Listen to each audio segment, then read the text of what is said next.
J'espère que ça va bien. Capsule mensuelle de statistiques pour le mois de juin 2026 aujourd'hui.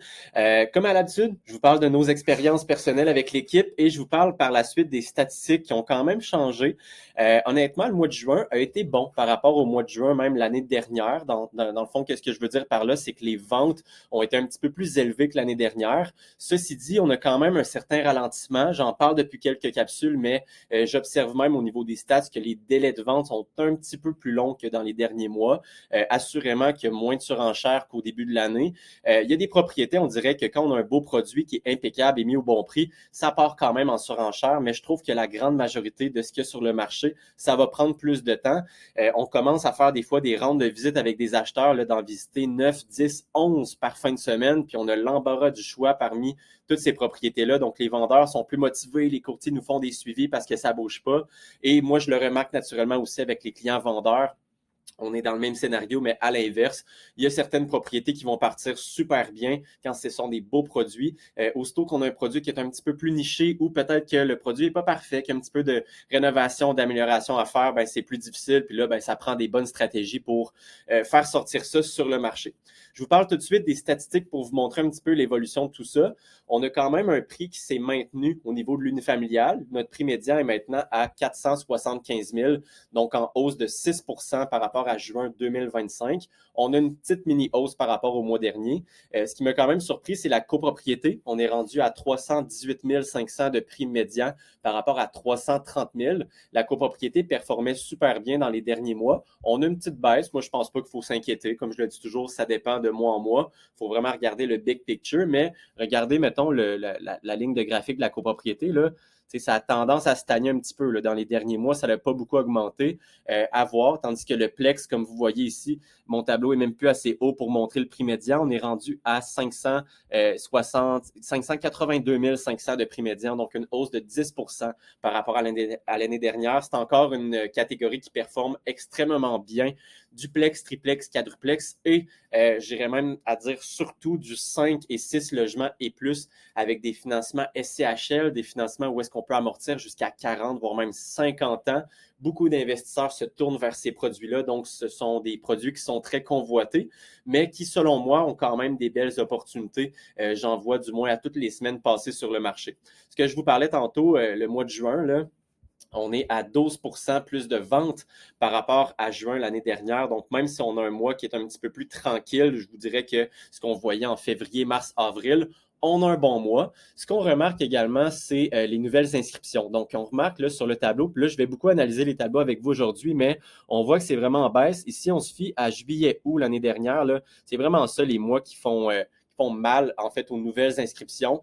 C'est là où est-ce qu'il y a moins de nouveautés sur le marché. Et la raison, en fait, c'est qu'il y a moins de ventes. Il y a moins d'acheteurs motivés. Les gens sont en vacances. Les vendeurs, autant que les courtiers aussi, sont un petit peu plus au ralenti. Puis là, on vient de passer le 1er juillet. Fait que les gens, ils déménagent, ils s'installent, ils ont aidé leurs amis ou quoi que ce soit. Donc, sont moins en mode repérage de maison pour la grande majorité des cas.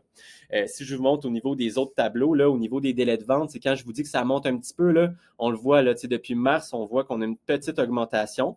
Les ventes totales, on est quand même en hausse par rapport à juin l'année dernière, mais on doit s'attendre à avoir une grosse baisse. Fait qu'en juillet-août, là, moi, je m'attends à ce que ça redescende parce que vous voyez, la dernière année, on ressemblait à ça. Ensuite, c'était encore dans un creux, puis l'autre année d'avant, encore dans un creux. Et par la suite, ben là, ça repart aux alentours du mois de septembre, octobre. Donc, à partir de la mi-août, là, les gens vont recommencer à mettre leur propriété sur le marché. Elle va se vendre en septembre. Donc, la comptabilisation de la vente va se faire au début de l'automne.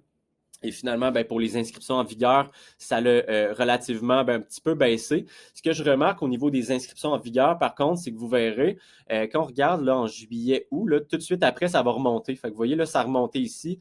L'autre année d'après, ça avait stagné un petit peu, mais ça avait quand même relativement augmenté. L'année dernière, ça l'avait augmenté. Donc, moi, je m'attends à ce que les inscriptions en vigueur, si on se fie aux 3 dernières années, viennent augmenter, donc donner plus de choix aux acheteurs au niveau du mois de septembre. Il faut faire attention par contre parce que c'est comme un peu trop beau pour être vrai parce que regardez les ventes totales aussi en septembre. Donc en septembre, on est vraiment dans un gros haut ici. L'année dernière, on avait un gros haut.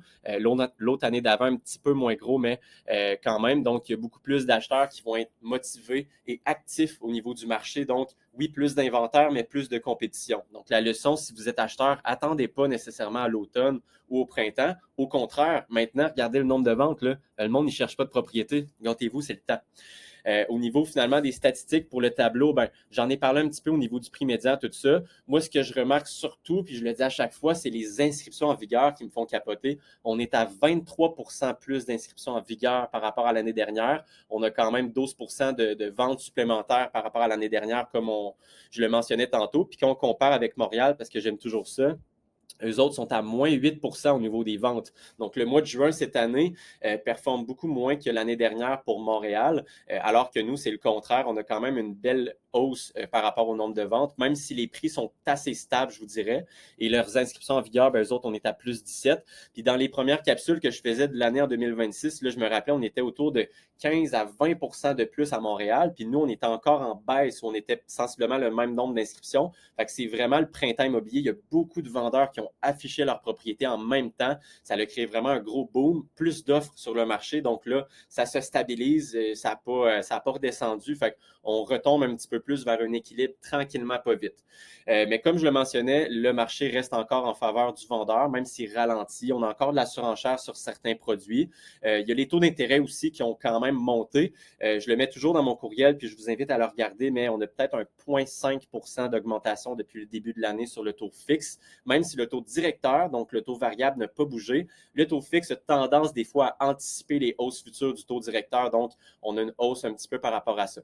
Je termine ma capsule pour vous parler un peu d'un sujet sensible ces temps-ci. Vous en avez assurément entendu parler, mais Québec solidaire qui, en fait, veut taxer à 100 les gains en capital. Donc, si vous êtes propriétaire d'un immeuble à revenu puis que vous n'êtes pas propriétaire, bien, ça peut être pertinent pour vous. À voir si ça va passer. Je ne penserais pas, puis j'espère pas, parce qu'il y a beaucoup de gens qui ont investi en immobilier, eux autres, au lieu d'investir, par exemple, en placement boursier. Donc, si on vient sortir un placement boursier, on va être imposé à 50 du gain en capital. Alors, pourquoi les gens qui ont choisi l'immobilier devraient être imposés à 100 Le but de Québec solidaire, je comprends, c'est pour des gens qui veulent faire des passes de cash, qui veulent acheter, mettons, tu achètes 250 000, tu revends 400, bon, tu as 150 000 de gain en capital. Les autres, ils se disent, parfait, on fait de l'argent facile là-dessus, on impose à 100 mais faut comprendre aussi qu'il y a des gens qui sont sur le marché exposés depuis très longtemps, puis qui ont décidé d'investir en immobilier. Je trouverais ça plate un petit peu pour ces gens-là. Faites attention, par contre, aux grands titres, hein, avec les nouvelles, tout ça. Ça ne fonctionne pas. En fait, ça ne s'applique pas si c'est un immeuble à revenus que vous habitez. Par exemple, un duplex, triplex, vous êtes propriétaire occupant, vous ne serez pas touché, même si ça passe. Même un chalet, je crois que ça ne s'applique pas. Il y a plusieurs informations sur l'article, comme je vous dis, je l'ai cité ici, là, de Mina Collin de TVA Nouvelles. Mais bref, à suivre de voir si ça passe ou ça casse, mais c'est quand même une nouvelle qu'il faudrait suivre, selon moi, de près pour faire attention. Bref, si vous avez des questions ou quoi que ce soit, faites-moi signe. Si vous avez un projet de vente ou d'achat également, je suis disponible. C'est le temps en ce moment de faire estimer la valeur de votre propriété, des fois de vous préparer pour une mise en marché à l'automne qui arrive ou peut-être même au printemps l'année prochaine. Donc, contactez-moi, ça va me faire plus que plaisir. Bonne semaine à tous.